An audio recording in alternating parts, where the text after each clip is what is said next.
What's going on, everybody, and welcome to the Other Side of the Firewall podcast, where we talk about the latest and greatest of cybersecurity news, as well as we highlight those movers and shakers and glass ceiling breakers, those people of color who've made it to the other side of the proverbial firewall. My name is Ryan Williams, and as always, I'm joined by Shannon Tynes. What's up? What's up? What's going on? So welcome to the podcast. Again, Monday, Tuesday, our topics. Wednesday, discussion. Thursdays, Ask CISSP. Fridays, everything else. Movies, books, games, all that good stuff. But without further ado, I give it to Shannon. All right, everybody. So this article is from cybersecuritynews.com by Tushar Subradutta. And the title of this one is Hackers Leveraging URL Shorteners and QR Codes for Tax-Related Phishing Attacks. So it is that season, right? So they're getting smart about when they start utilizing these attacks and how they're going about doing it, right? So what they're doing is they're doing these phishing campaigns to where they're sending these PDFs that have URL shorteners, which are becoming very popular, right? Because in this day and age, I don't know if you guys ever look like when you try to send a URL, when you look in the line, you're like, man, that's crazy long. So URL shorteners are a thing that is like very relevant in this day and age, because what it does, especially when you're texting, you'll send something that's way shorter. That's just pretty much a redirect is what it is. They call it URL shorteners. It's not an actual shortener. It's really a redirect to the longer URL.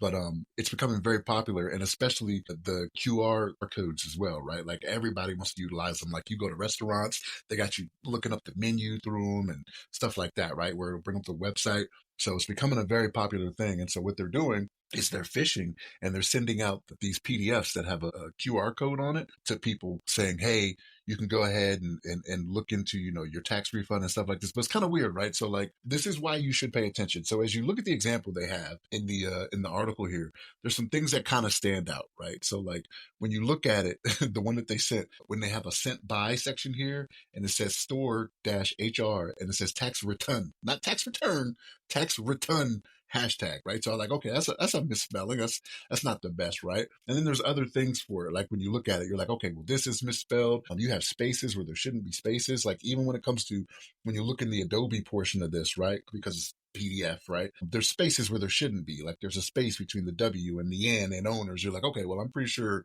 they would do better than that, right? So there are some things that'll tip you off before you even scan the QR code. But even with that, one of the best practices to have is that if you get a QR code sent to you unsolicited, it's a good bet you shouldn't be clicking on it, right? It's just a good practice to not do that, because it is like, this is not even like it's something that's new this year that they're using for tax purposes, right? Like these QR codes that are malicious is something that's been going on for a couple years now, right? Because again, people are using them more and more often. And this is kind of the way it goes, right? As technology becomes advertised, I don't want to say more utilized is what I should say, not advertised, utilized. This is where the people that have malicious intent, this is where they jump on, right? Because everybody wants to be on that next new thing, right? They have FOMO in that, oh yeah, well, I want to use QR scanners and this, that, and the third. Like even small businesses, they're using them. You'll see that where you'll go out to places and you'll see like business cards for people that may be running a boutique or something like that, and they have the QR codes on them. You know what I mean? So the ability to be scammed is out there, but you just got to be careful, all right? Especially in this day and age when it comes to tax time, right?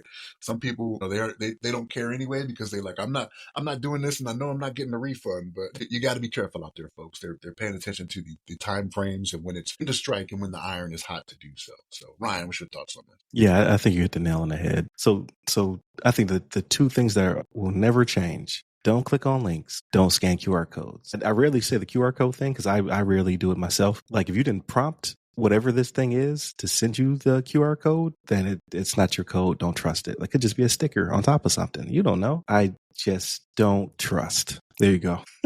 Moral of the story, ladies and gentlemen, don't trust it. It really is what it is. At this point, like this is one of the low-hanging, easier to use vectors to get at people.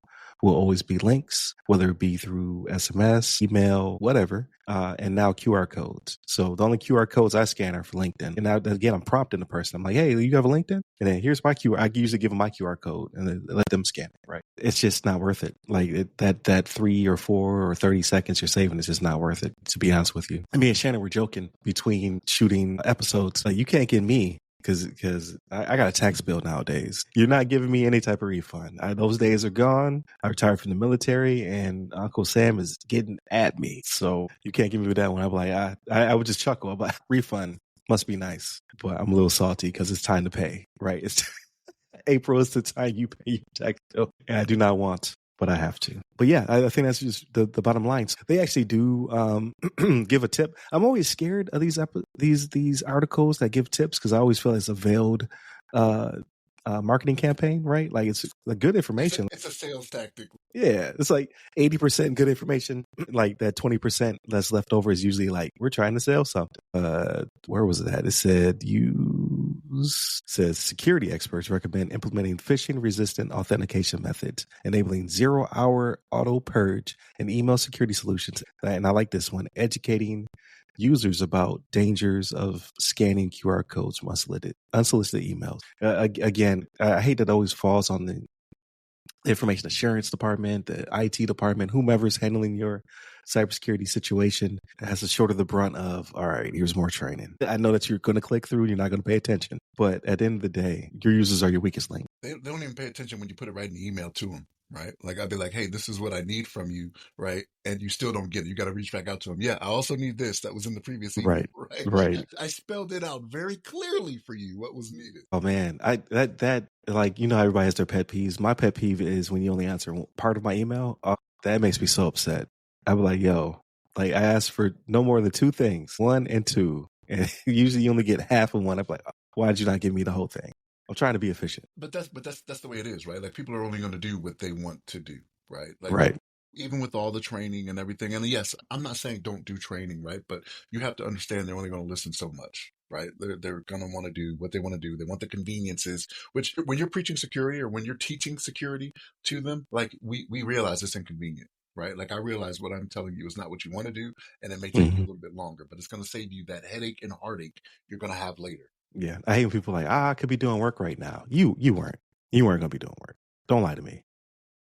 Facebook is not work. I don't know if you know. I can see that, right? Like I can see right, that. Right. You're on YouTube, like no. All right. But in all seriousness, like, so I think phishing campaigns are getting better. I've seen a few, right, where I'm just like, I made in one of my previous employers, I agitated them because I kept being aggressive towards it. I was like, yeah, hey, something right with this email.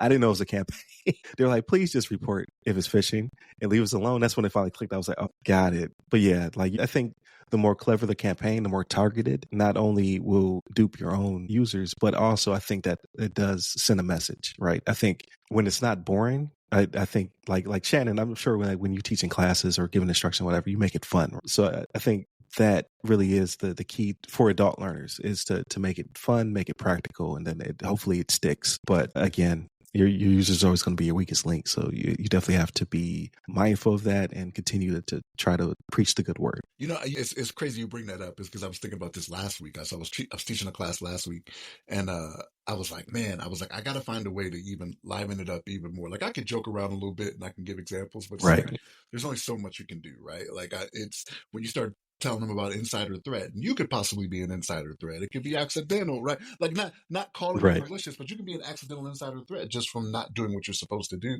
Like you could just notice people being like, "Well, I'm not an insider." So I'm like, man, do I need to start bringing candy and like start quizzing people? Like, right? I remember those days.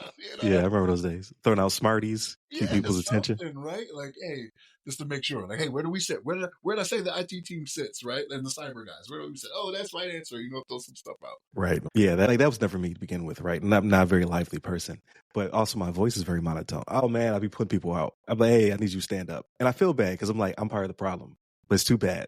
I can't change my voice. So it is what it is. But thank you for tuning in. Listen to our rambling throughout the week. So again, Monday, Tuesday, our topics. Wednesday, discussion. Thursdays, Ask a CISSP. I swear to you, one is ready to go. And then Monday, our Fridays, everything else, movies, books, games, all that cool stuff. Hit up all the websites, go by our name, The Other Side of the Firewall, The Other Side of the FW, Ask a CISSP, or ramcyber.io. Hit me up personally. I'm at RyRy Security Guy. That's RYRY Security Guy. You can find me pretty much everywhere, but LinkedIn is where I'm most active. And then you can find the rest of my co-hosts, aside from Shannon, usually by their names on LinkedIn as well. Stay safe. Stay secure.